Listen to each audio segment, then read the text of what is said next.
کو اللہ تعالیٰ نے متمدن جانور پیدا کیا، مل جل کر زندگی بسر کرنے والا یہ انسان، اسی لیے آبادیاں بناتا، شہر بناتا، ایک دوسرے سے روابط ہوتے ہیں، کوئی کچھ کام کرتا، دوسرا کچھ کام کرتا، مل جل کر زندگی کا سارا کاروبار چل رہا۔ ساری دنیا سارے کام نہیں کر سکتی، کوئی کسی شعبے کو سنبھالتا ہے، کوئی دوسرا کام اپنے ذمہ لیتا ہے، ایک کو دوسرے کی ضرورت ہے، مل جل کر انسان رہ لے، سوشل اینیمل ہے۔ اب اس تمدن کے لیے حکومت بھی ضروری ہے کہ لوگ رہیں گے، اور جب کہ یہ مختار ہیں، مجبور نہیں ہیں، کچھ اچھائی کریں گے، کچھ برائی کریں گے، دیکھتے ہیں کہ کچھ لوگ شریف ہیں، کچھ بدماش بھی ہیں۔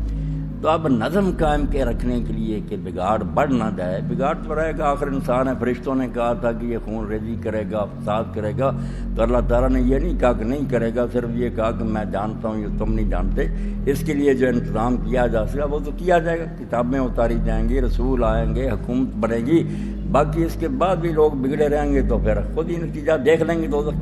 تو یہ متمدن زندگی کے لیے جو خلافت ہے، حکومت، اس کے بغیر چارہ نہیں۔ آج تک کوئی ایسا معاشرہ نہیں دنیا میں پیدا ہوا، نہ کہیں ہے کہ اس میں کوئی حکومت نہ حکومت تو ہے، کسی طرح کی وہ خاندان میں کوئی قبیلے کا سردار ہو، کوئی محلے کا چودھری، بہرحال انتظام قائم رکھنے کے لیے یہ رائی اور رعایا کا سلسلہ جاری ہے، کچھ حاکم ہیں، کچھ ان کی رعیت ہے۔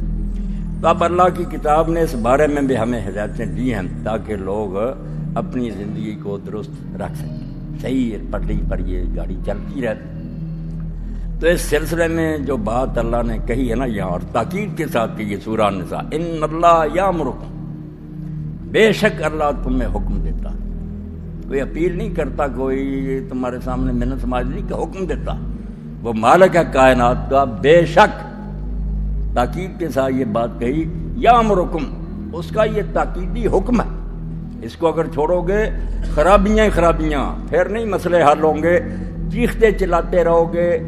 مسئلہ یہ ہے کہ ان تعد الامانات الی اہلہا، یہ سارے نظام کو، تمدن کو صحیح رکھنے کے لیے ایک ہی کلیدی بات کہ امانت جو ہے وہ جو لوگ اس کے اہل اور حقدار ان کے سپرد کریں، یہ ایک نسخہ ہے جو ساری زندگی کے لیے۔ اس کا صرف یہ مطلب نہیں کہ یہ عوام سے رائے پوچھی جا رہی ہے، انتخاب تو صرف اس میں نیک لوگوں کو ووٹ دو، یہ بھی اس میں شامل ہے، یہ بھی ایک اس کا حصہ ہے، مگر اصل میں یہ بات ہے کہ جو کام جس کے کرنے کا ہے نا وہ اس سے لو۔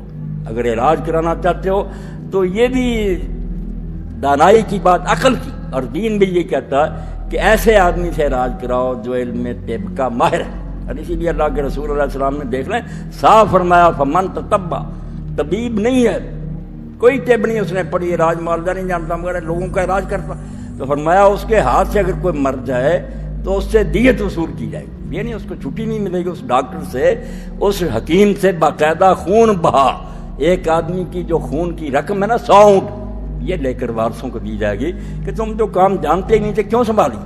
یعنی کیسی بنیادی بات ہے کہ ایک شخص میں وہ میرٹ ہی نہیں ہے، صلاحیت ہی نہیں، وہ لائق ہی نہیں، کیوں وہ کام کرتا۔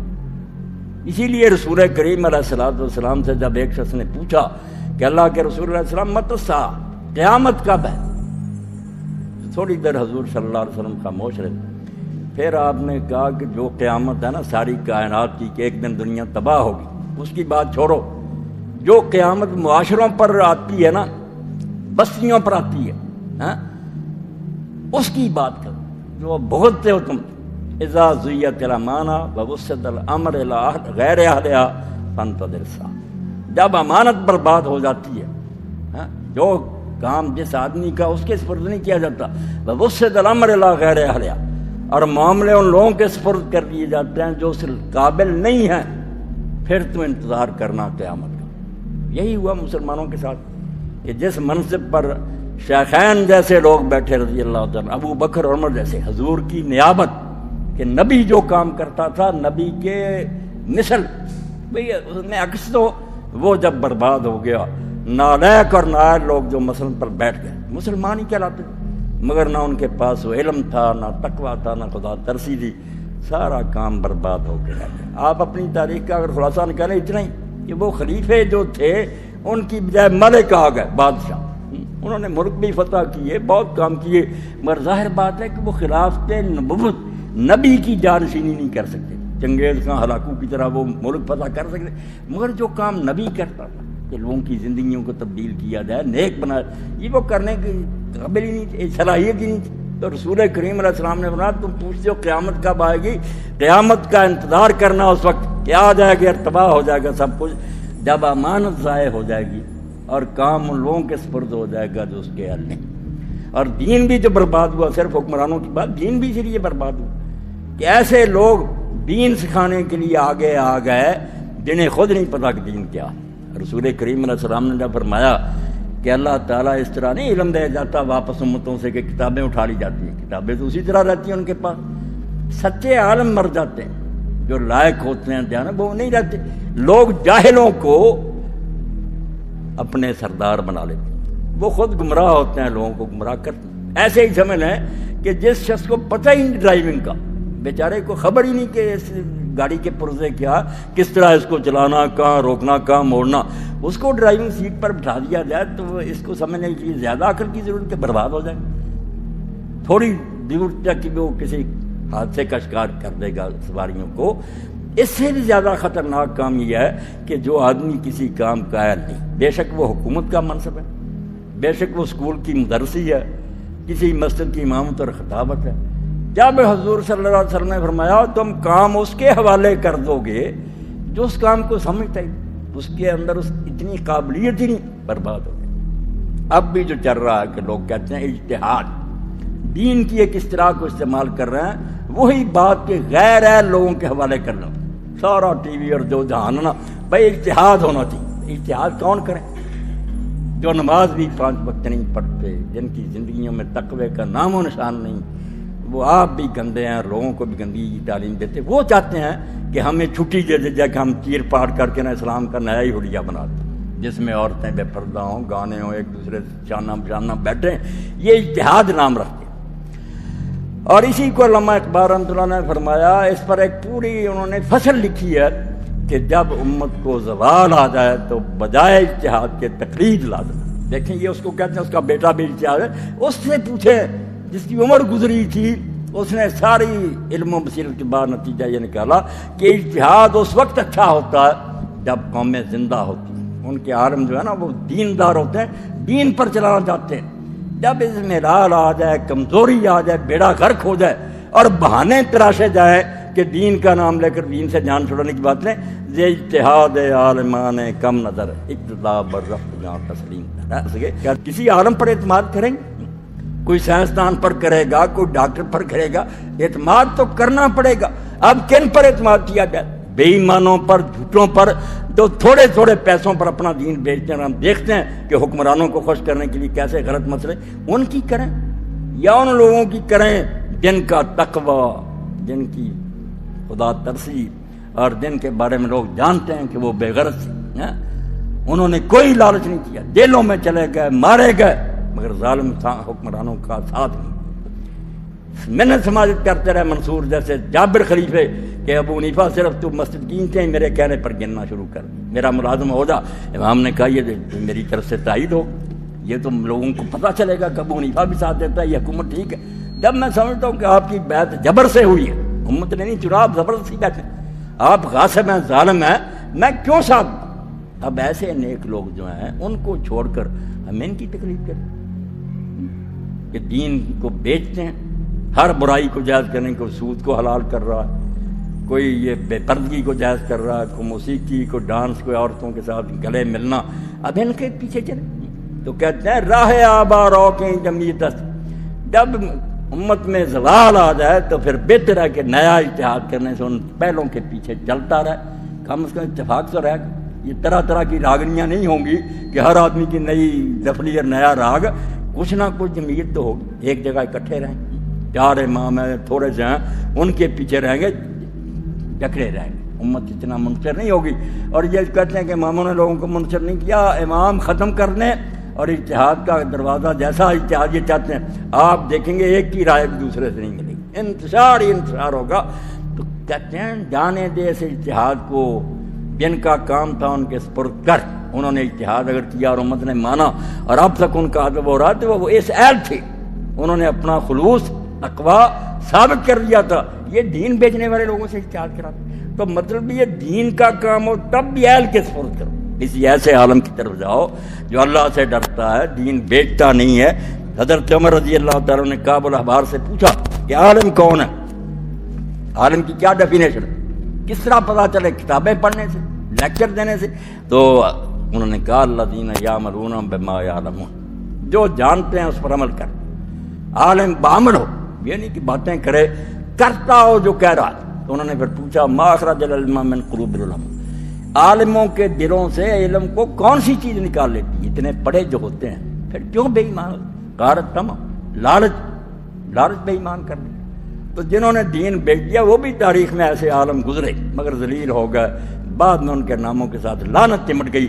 مگر ایسے نیک لوگ جو ماریں کھاتے رہے۔ اب دیکھیں نا امام مالک رحمۃ اللہ علیہ کے بارے میں جب لوگ لکھتے ہیں آپ عربی کی کتابیں پڑھیں، جو کوڑے ان کو پڑھے اور جو مارا گیا، اس کے بارے میں علماء کا یہ عربی زبان کے فکرے ہوتے ہیں کہ وہ امام مالک کے لیے زیور ثابت ہو، جیسے کسی جلد ان کے لیے زیور ہوتا ہے، امام کے لیے وہ کوڑے ان کا گہنا بن۔ اس مار کے بعد وہ ساری دنیا کے امام بن گئے، جن کا خون بہتا تھا، کوڑے برستے تھے۔ مگر انہوں نے کہا میں کیسے ان ظالموں کے کہنے پر کہہ دوں کہ یہ جبری بیعت، یہ حکومت جو کہتی ہے کہ زبردستی جو ہم نے ووٹ لیا نا، ڈنڈے کے زور سے بیعت کہتے تھے نا، فرمایا کیسے میں کہہ دوں کہ یہ بیعت تو ایک آدمی اپنی آزاد مرضی سے کسی کو چاہو، حکومت پر بیٹھ جانا پھر ڈنڈے کے زور سے پوچھنا یہ بیعت ہے؟ نہیں۔ اور بہانہ ان لوگوں نے بنا لیا طلاق مکرہ کا۔ بیعت تو جانتے تھے کہ ہم ظالم زبردستی بیٹھیں۔ یہ مسئلہ شروع کر دیا کہ اگر زبردستی کسی سے طلاق دلوائی جائے، تلوار اس کے یہاں رکھی جائے، خنجر رکھا جائے، کیا دے طلاق، اور وہ دے ہو جاتی ہے۔ جب امام مالک رحمۃ اللہ علیہ سے پوچھا، وہ جانتے تھے کہ انہیں طلاق کا مسئلہ نہیں درپیش ہے۔ اصل میں یہ ہے کہ جب ان کو سرکاری مولویوں نے بتایا کہ جب بیعت لو نا لوگوں سے تو یہ بیعت دل سے نہیں کرتے، زبردستی تم بیعت لیتے ہو، بعد میں یہ مکر جاتے ہیں۔ یہ کہلوایا کرو بیعت لیتے وقت کہ اگر میں اس بیعت سے منحرف ہوں، حکومت کے خلاف ہو جاؤں، تو میری بیویوں کو طلاق، میرا سارا مال صدقہ، میرے غلام آزاد۔ یہ ساری مولویوں نے سکھائی کہ یہ قسمیں ان سے لو۔ اس کا اور لوگوں نے پھر پوچھا امام مالک سے کہ یہ ایسی طلاق ہو جاتی؟ انہوں نے فرمایا کوئی نہیں ہوتی، بے شک کہہ دیا کرو ان ظالموں کہنے پر نہ طلاق ہوگی نہ غلامت، کچھ بھی نہیں، یہ ظلم ہے۔ اب امام صاحب رحمۃ اللہ علیہ کیسے پھر انہوں نے گلیاں اور بازاروں میں اونٹ پر پھرایا اور ہر چوک میں کھڑا کرتے، کوڑے مارتے، مگر وہ کہتے لوگوں جو مجھے جانتا ہے وہ جانتا ہے، جس کو نہیں پتا میں مالک ہوں، انس کا بیٹا ہوں، میرے دادا ابو عامر اسبئی تھے، میرا صرف یہ جرم ہے کہ میں کہتا ہوں زبردستی دلائی ہوئی طلاق کوئی طلاق نہیں۔ مسئلہ بیعت کا تھا، پیچھے بڑے کوڑے مارے، امام صاحب کے بازو اکھڑ گئے، اور پھر 20 سال تک امام مسجد نبی میں نہیں آئے۔ مسجد نبی جہاں وہ درس دیتے تھے نہیں آتے، اور لوگ جب پوچھتے تھے کہ تم مسجد میں امام صاحب نماز کے لیے نہیں آتے، فرمایا ہر شخص لوگوں کو مطمئن نہیں کر سکتا، میں اپنا عذر نہیں، یعنی ایسی بیماریاں ہو گئیں، ایسی جسمانی تکلیفیں ہو گئیں کہ مسجد میں پاک رہ نہیں سکتے۔ مگر وہ کوڑے ان کے لیے گہنا ثابت، ان کی شان گھٹی نہیں، وہ دنیا کے امام بن گئے، اسپین تک ان کا مغرب سارے میں رائج ہو گیا۔ تو کام اللہ فرماتا ہے کہ میں حکم دیتا ہوں کہ امانتیں ان لوگوں کے سپرد کرو جو اس امانت کے اہل ہیں۔ یہ ایک ہی کلیہ اگر لوگ سب کہ سارے ڈاکٹر جو علاج نہیں کر سکتے، خام خواہ جاڑی سمجھیں، ان کو پھانسیوں پر لٹکا دیا جائے۔ تم جب اہل ہی نہیں ہو، لوگوں کی جانیں لیتے ہو، جو کمپنیاں صحیح دوائیاں نہیں تیار کے وہ نیل۔ یہ ایسا ایک اصول ہے کہ کسی معاملہ میں دین سیکھنا چاہتے ہو، دنیا کے علم حاصل کرنا چاہتے ہو، عہدے کسی کے سپرد کرنا چاہتے ہو، یہ دیکھو کہ یہ میرٹ پر پورا اترتا، اس میں قابلیت ہے اس کام کی، اگر نہیں تو یہ مجرم آدمی، اس کو کیا۔ تو اللہ فرماتا ہے کہ میں حکم دیتا ہوں تمہیں کہ جب امانت کسی کے سپرد کرو، کوئی ذمہ داری کا کام اس کے حوالے کرو، گزارا تو اس کے بغیر نہیں، مل جل کر تم رہنا، کوئی کام کوئی تو کام اس کے حوالے کرتے وقت دیکھو الی اہلھا کہ اس میں اتنی قابلیت ہے، باقی وہ کام یہ کرنے کا ہے، یہ حکم ہے اللہ کا۔ تو اللہ فرماتا ہے کہ اللہ حکم دیتا ہے کہ جب بھی کوئی کام کسی سے لینا ہو یا اس کے حوالے کرنا ہو تو اہل لائق دیکھو، دین کا مسئلہ ہو، علاج معالجے کا ہو، حکومت سپرد کرنے اہل کو، نائل کو نہ دو۔ اب جب حکومت اہل کے پاس ہے، دیکھو کیسا قرآن مجید کا اعجاز ہے کہ ایک ہے کہ پہلے اہل کو بناؤ، اب اہل کیا کرے، وَإِذَا حَكَمْتُمْ بَيْنَ النَّاسِ أَن تَحْكُمُوا بِالْعَدْلِ، سارا نظام اسلامی جو حکومت آ گیا اس میں کہ پہلے آدمی ٹھیک چنو جن میں علم بھی ہو تقوی بھی ہو وہ اس کو کر سکتے ہوں، پھر ہے کہ جب تم حکم دو لوگوں کے درمیان فیصلے کرو، جھگڑے تمہارے پاس آئیں تو عدل کے ساتھ فیصلہ کرو۔ دو باتیں صرف کہ پہلے کام اس آدمی کو دو، رشوت لے کر ملازمتیں نہ دو کہ بے ایمانوں کا افسر بنا دیا، وہ تو نائل ہیں، پہلے تو وہ غلط۔ اگر آدمی اچھے ہیں مگر وہ انصاف نہیں کرتے، قانون کی پابندی نہیں کرتے، وہ بھی ظلم ہے۔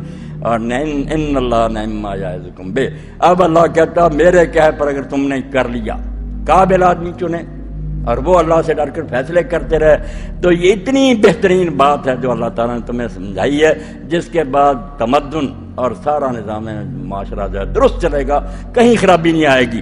ان اللہ کان سمیعا بصیرا، اللہ دیکھنے والا اور سننے والا ہے۔ اس میں بھی تنبیہ سن لی کہ جب تم پرچی دو گے میں سن رہا ہوں کہ تم کیا کہہ رہے ہو، میں دیکھ رہا ہوں کہ تم کس کے نام پر مور لگا رہے ہو، میں سننے دیکھنے والا ہوں۔ اگر نائل کو دے رہے ہو یہ بھی میرے علم ہے۔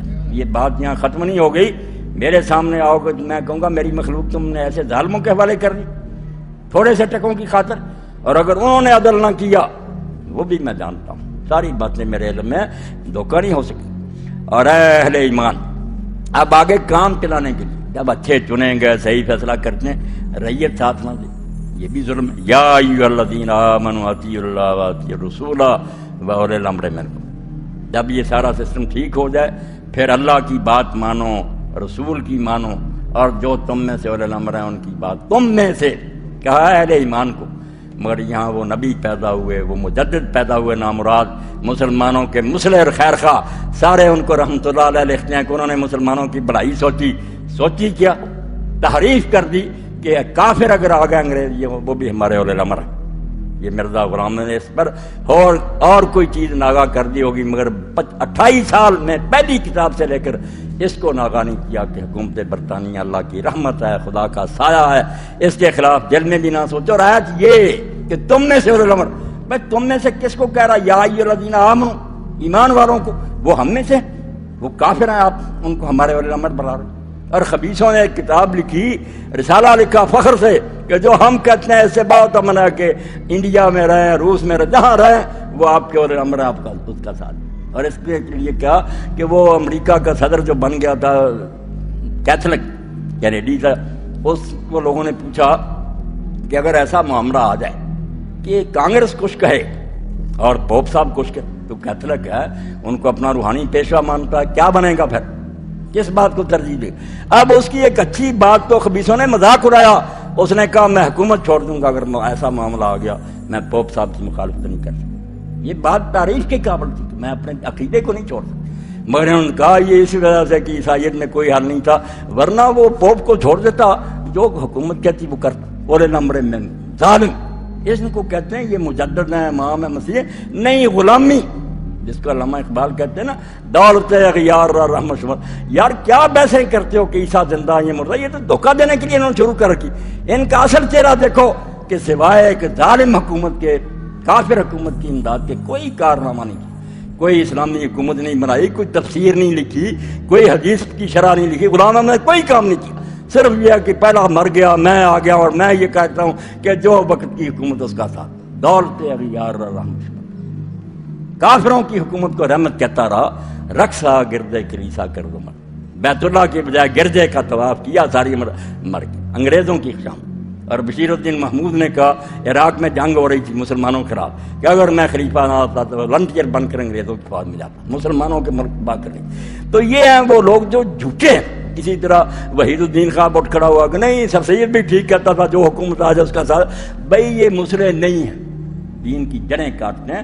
اللہ کہتا اللہ کی مانو، رسول کی، پہلے تو وہ ہے جب کافر حاکم کی بات مانی، اللہ رسول تو ختم ہی ہو گئے، جب پہلے تھے کہ پہلے اللہ کی بات مانو جو قرآن میں، پھر رسول کی مانو جو سنت میں، خلیفے کا نام تو بعد میں آئے گا، وہ الامر منکم، تم میں سے جو ہوں گے۔ اب اس کے آگے بھی ایک ٹکڑا احتیاطاً بڑھا دیا، اللہ تعالیٰ کو پتہ ہے کہ لوگ غلط استعمال نہ کریں۔ حافظ ابن حجر رحمۃ اللہ علیہ فتح الباری میں لکھتے ہیں کہ ایک بنی امیہ کے حاکم نے کہا جب یہ غلط راستے پر چل پڑے تو قرآن کو استعمال کر دے، بھائی تمہیں حکم ہے وَلَا الْأَمْرِ مِنْكُمْ کی اطاعت کرو۔ اللہ نے کہا وہ حکمران کی بات مان، تو تابعی نے اللہ اس پر رحمت فرمایا، اس عالم نے کہا کہ جو اللہ نے تمہاری اطاعت کا حکم دیا تھا نا، اگلے ٹکڑے میں وہ چھین لیا۔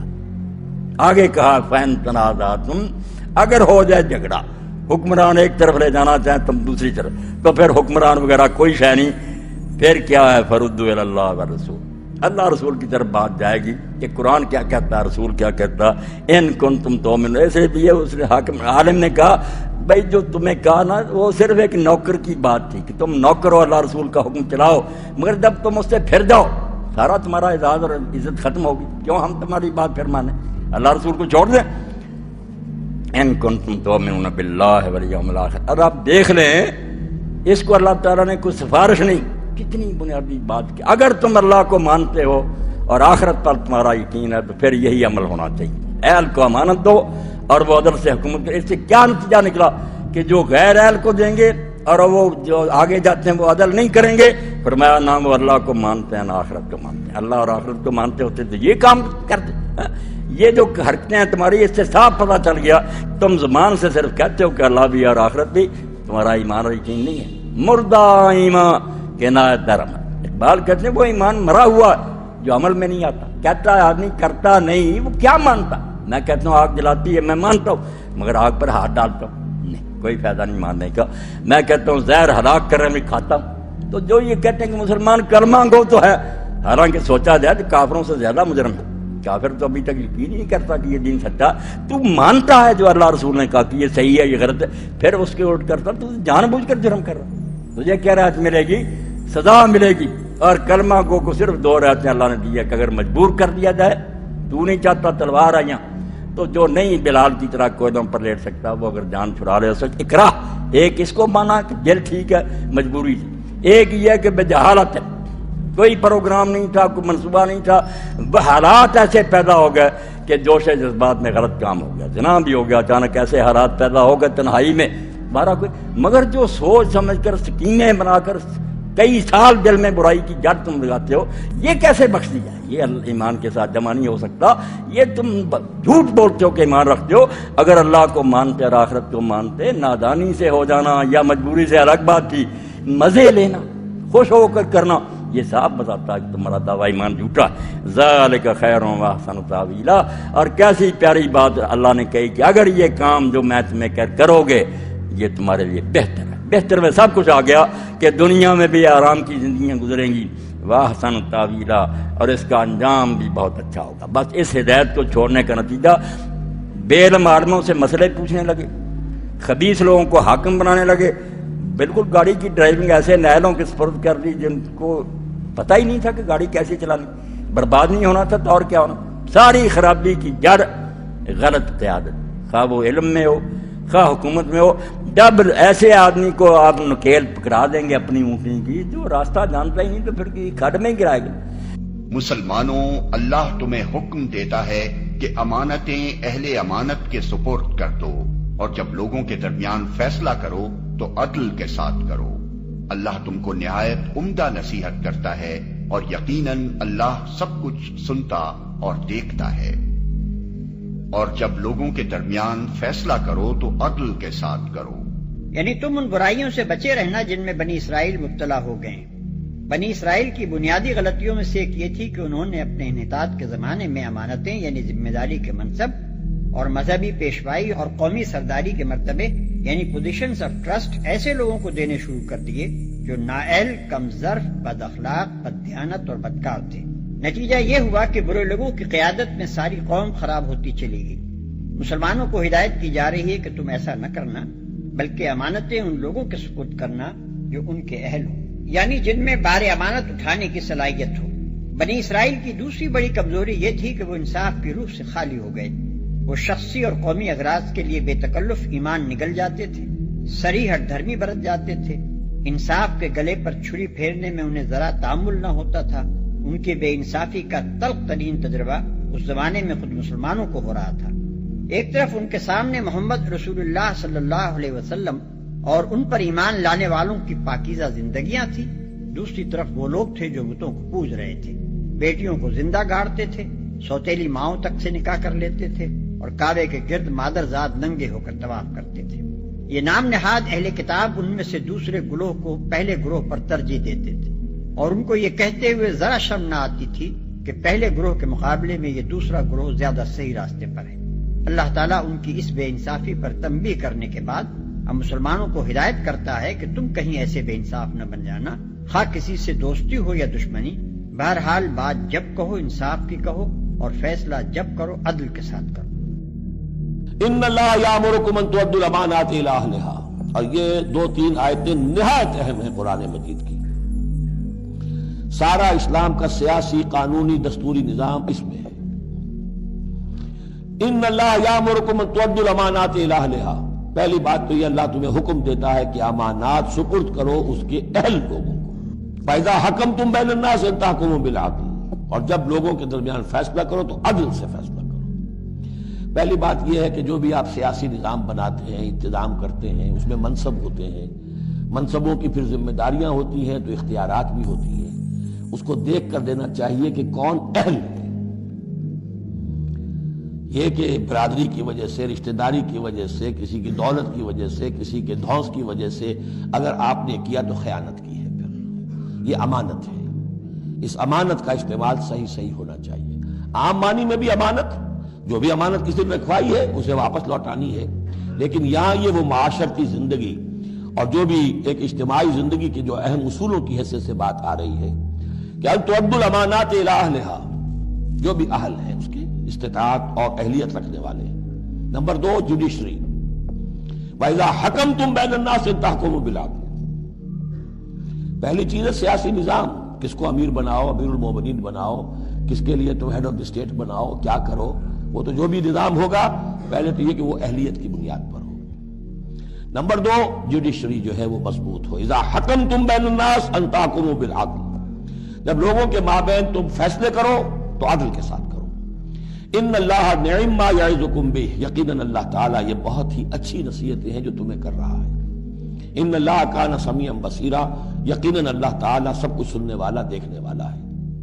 اے لوگو جو ایمان لائے ہو، اطاعت کرو اللہ کی اور اطاعت کرو رسول کی اور ان لوگوں کی جو تم میں سے صاحب امر ہوں۔ پھر اگر تمہارے درمیان کسی معاملے میں نزاع ہو جائے تو اسے اللہ اور رسول کی طرف پھیر دو، اگر تم واقعی اللہ اور روز آخر پر ایمان رکھتے ہو۔ یہی ایک صحیح طریقہ کار ہے اور انجام کے اعتبار سے بھی بہتر ہے۔ پھر اگر تمہارے درمیان کسی معاملے میں نزاع ہو جائے تو اسے اللہ اور رسول کی طرف پھیر دو۔ یہ آیت اسلام کے پورے مذہبی، تمدنی اور سیاسی نظام کی بنیاد اور اسلامی ریاست کے دستور کی اولین دفعہ ہے۔ اس میں حسب ذیل اصول مستقل طور پر قائم کر دیے گئے ہیں۔ 1، اسلامی نظام میں اصل مطاع اللہ تعالیٰ ہے۔ ایک مسلمان سب سے پہلے بندہ خدا ہے، باقی جو کچھ بھی ہے اس کے بعد ہے۔ مسلمان کی انفرادی زندگی اور مسلمانوں کے اجتماعی نظام دونوں کا مرکز و محور خدا کی فرما برداری اور وفاداری ہے۔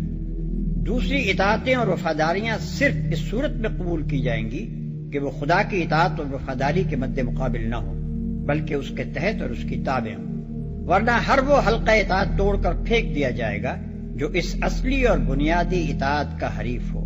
یہی بات ہے جسے نبی صلی اللہ علیہ وسلم نے ان الفاظ میں بیان فرمایا ہے کہ لا طاعت لمخلوق فی معصیت الخالق، یعنی خالق کی نافرمانی میں کسی مخلوق کے لیے کوئی اطاعت نہیں ہے۔ 2، اسلامی نظام کی دوسری بنیاد رسول کی اطاعت ہے۔ یہ کوئی مستقل بذات اطاعت نہیں ہے، بلکہ اطاعت خدا کی واحد عملی صورت ہے۔ رسول اس لیے مطاع ہے کہ وہی ایک مستند ذریعہ ہے جس سے ہم تک خدا کے احکام اور فرامین پہنچتے ہیں۔ ہم خدا کی اطاعت صرف اسی طریقے سے کر سکتے ہیں کہ رسول کی اطاعت کریں۔ کوئی اطاعت خدا رسول کی سند کے بغیر معتبر نہیں ہے، اور رسول کی پیروی سے منہ موڑنا خدا کے خلاف بغاوت ہے۔ اسی مضمون کو یہ حدیث واضح کرتی ہے کہ من اطاعنی فقد اطاع اللہ ومن عصانی فقد عصى اللہ۔ ترجمہ یہ ہے، جس نے میری اطاعت کی اس نے خدا کی اطاعت کی، اور جس نے میری نافرمانی کی اس نے خدا کی نافرمانی کی۔ اور یہی بات خود قرآن میں پوری وضاحت کے ساتھ آگے آ رہی ہے۔ 3، مذکورہ بالا دونوں اطاعتوں کے بعد ان کے ماتحت تیسری اطاعت جو اسلامی نظام میں مسلمانوں پر واجب ہے، وہ ان اولو الامر کی اطاعت ہے جو خود مسلمانوں میں سے ہوں۔ اولو الامر کے مفہوم میں وہ سب لوگ شامل ہیں جو مسلمانوں کے اجتماعی معاملات کے سربراہ کار ہوں۔ خواہ وہ ذہنی و فکری رہنمائی کرنے والے علماء ہوں یا سیاسی رہنمائی کرنے والے لیڈر یا ملکی انتظام کرنے والے حکام یا عدالتی فیصلے کرنے والے جج یا تمدنی و معاشرتی امور میں قبیلوں اور بستیوں اور محلوں کی سربراہی کرنے والے شیوخ اور سردار۔ غرض جو جس حیثیت سے بھی مسلمانوں کا صاحب امر ہے وہ اطاعت کا مستحق ہے، اور اس سے نزاع کر کے مسلمانوں کی اجتماعی زندگی میں خلل ڈالنا درست نہیں ہے، بشرطے کہ وہ خود مسلمانوں کے گروہ میں سے ہو اور خدا اور رسول کا مطیع ہو۔ یہ دونوں شرطیں اس اطاعت کے لیے لازمی شرطیں ہیں، اور یہ نہ صرف آیت مذکورہ صدر میں صاف طور پر درج ہیں بلکہ حدیث میں نبی صلی اللہ علیہ وسلم نے ان کو پوری شرح و بسط کے ساتھ بیان فرما دیا ہے، مثلا حسب ذیل احادیث ملاحظہ۔ ارشاد ہوتا ہے مسلمان کو لازم ہے کہ اپنے اولی الامر کی بات سنے اور مانے، خواہ اسے پسند ہو یا ناپسند، تاوقت کہ اسے معصیت کا حکم نہ دیا جائے، اور جب اسے معصیت کا حکم دیا جائے تو پھر اسے نہ کچھ سننا چاہیے نہ ماننا چاہیے۔ بخاری و مسلم۔ آپ نے فرمایا خدا اور رسول کی نافرمانی میں کوئی اطاعت نہیں ہے، اطاعت جو کچھ بھی ہے معروف میں ہے۔ بخاری و مسلم۔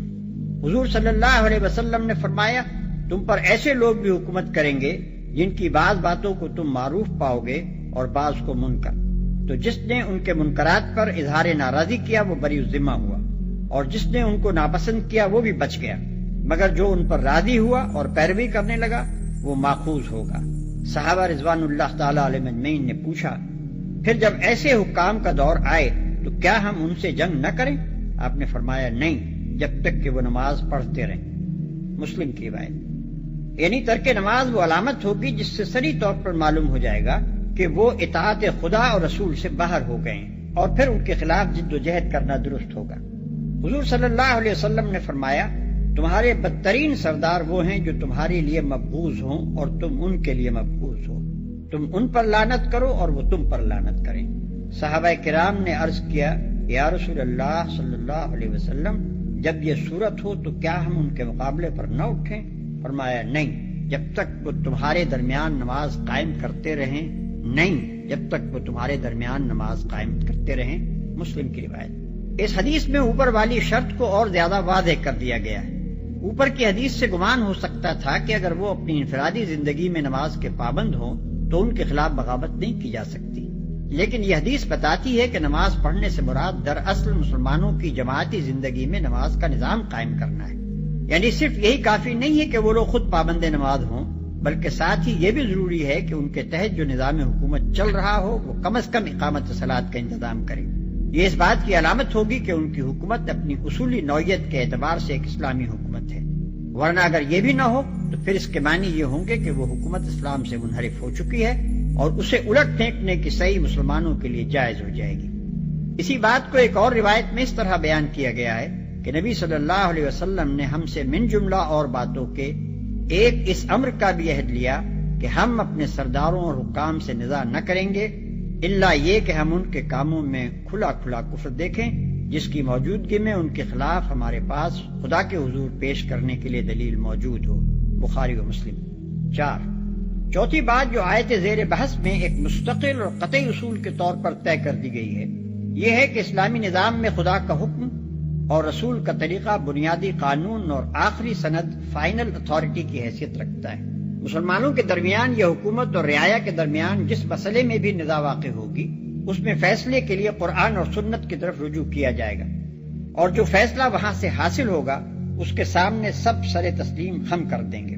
اس طرح تمام مسائل زندگی میں کتاب اللہ و سنت رسول اللہ کو سند اور مرجع اور حرف آخر تسلیم کرنا اسلامی نظام کی وہ لازمی خصوصیت ہے جو اسے کافرانہ نظام زندگی سے ممیز کرتی ہے۔ جس نظام میں یہ چیز نہ پائی جائے وہ بالیقین ایک غیر اسلامی نظام ہے۔ اس موقع پر بعض لوگ یہ شبہ پیش کرتے ہیں کہ تمام مسائل زندگی کے فیصلے کے لیے کتاب اللہ و سنت رسول اللہ کی طرف کیسے رجوع کیا جا سکتا ہے جبکہ میونسپلٹی اور ریلوے اور ڈاک خانے کے قواعد و ضوابط اور ایسے ہی بے شمار معاملات کے احکام سرے سے وہاں موجود ہی نہیں ہیں۔ لیکن در حقیقت یہ شبہ اصول دین کو نہ سمجھنے سے پیدا ہوتا ہے۔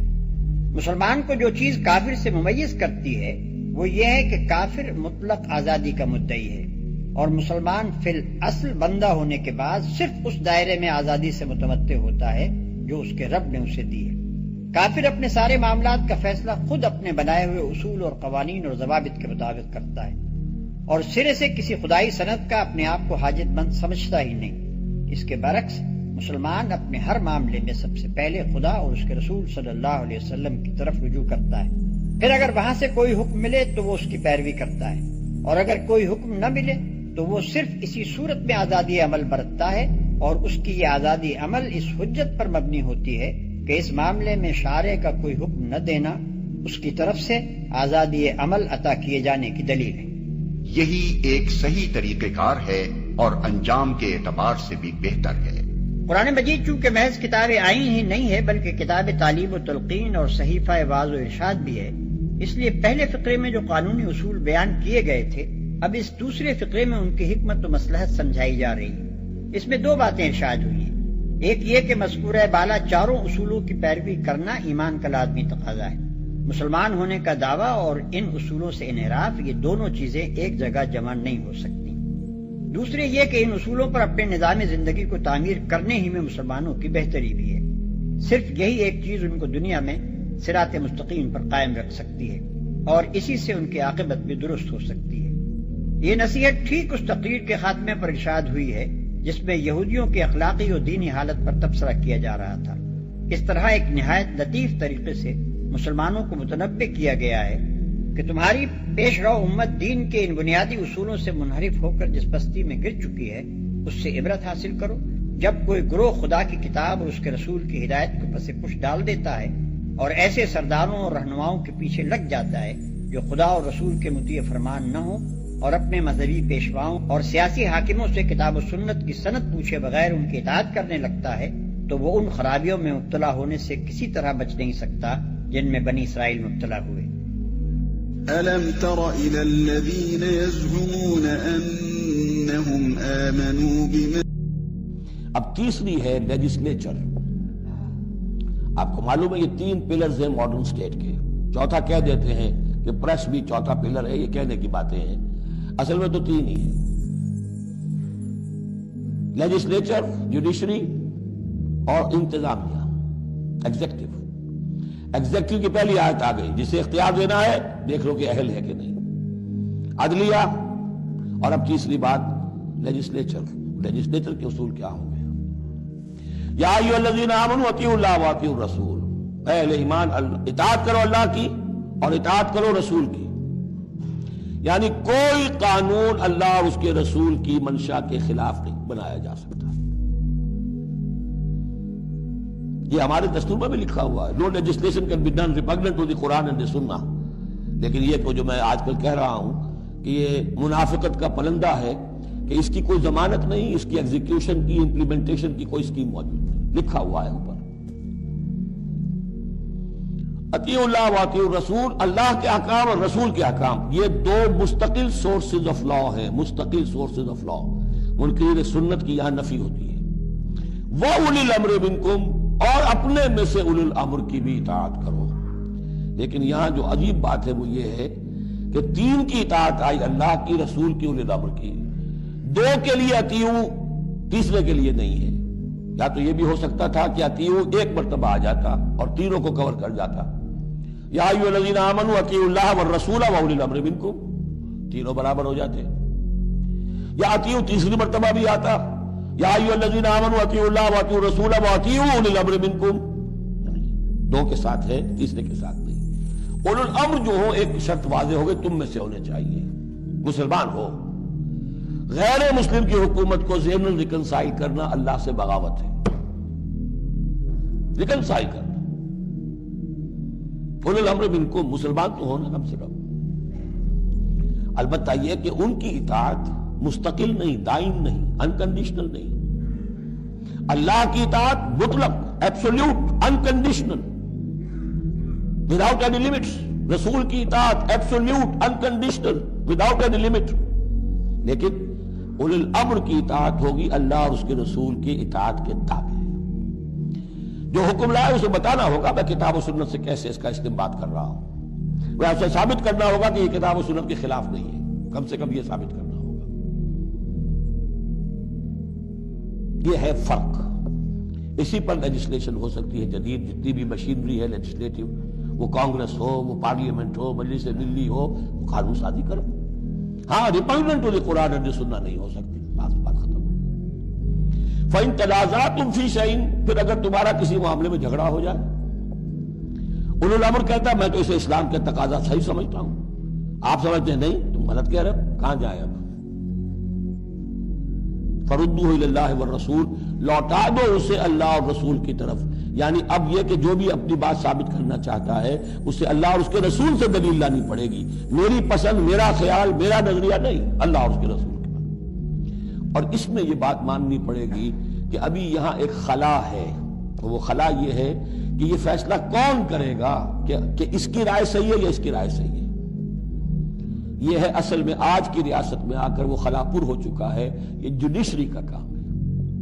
لیکن جب کہ ابھی اسلامی ریاست قائم ہوئی ہے عرب میں حضور کے زمانے میں، ابھی یہ انسٹیٹیوشنز جو ہیں شروع میں پوری طریقے سے آئیڈینٹیفائڈ اور علیحدہ انسٹیٹیوشنز تھے ہی نہیں کہ یہ لیجسلیچر ہے، یہ جوڈیشری ہے، یہ ایگزیکٹو ہے۔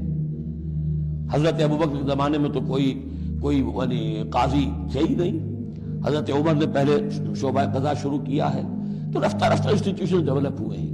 لیکن اصول یہ ہے کہ دو کی اطاعت تو ہے قطعی اور لازمی، انکنڈیشنل ایبسولوٹ، تیسری اطاعت اس کے تابع ہوگی۔ فیصلہ کون کرے گا؟ جدید دور میں اس کا جو انسٹیٹیوشن ہے وہ عدلیہ ہے، وہاں ہر شخص جائے، اپنی دلیل دے، علماء جائیں، عوامی جائیں، جو چاہیں جائیں، سب وہ جو جا کر دلائل دیں، لیکن وہاں سے فیصلہ ہو جائے گا کہ واقعتاً یہ ریپگننٹ ہے یا نہیں۔ فَإِن تَنَازَعْتُمْ فِي شَيْءٍ فَرُدُّوهُ إِلَى اللَّهِ وَالرَّسُولِ إِن كُنتُمْ تُؤْمِنُونَ بِاللَّهِ وَالْيَوْمِ الْآخِرِ، یہ طرز عمل تمہیں اختیار کرنا چاہیے اگر تم واقعتاً اللہ پر اور یوم آخر پر ایمان رکھتے ہو۔ ذَلِكَ خَيْرٌ وَأَحْسَنُ تَأْوِيلًا، یقیناً یہ بہت ہی بہتر بھی ہے اور نتائج کے اعتبار سے بھی بہت ہی مفید ہے۔